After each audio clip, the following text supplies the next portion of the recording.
So hey everyone, welcome back to another quick and very interesting tutorial. But in this quick tutorial, I'm going to show you how you can mirror your phone's display to your laptop without using any third-party application. Now, in order to do it, simply open the settings. First of all, in the search bar, search for optional features. Right there, you can easily find that option right there. Click on optional features and click on this option of view features and give permission if it wants.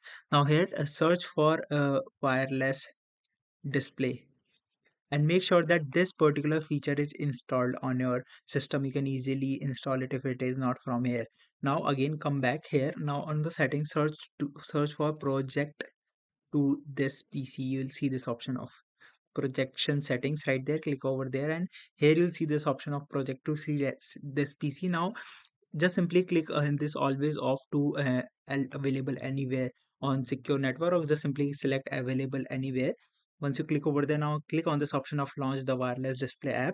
Once you do that, now you can find your laptop on your phone's mirroring settings with this name. Alright, so that's it for this tutorial. I hope this video will be helpful for you. Make sure to hit the like button and subscribe button for more such helpful and interesting tutorials. See you in the next one. Take care.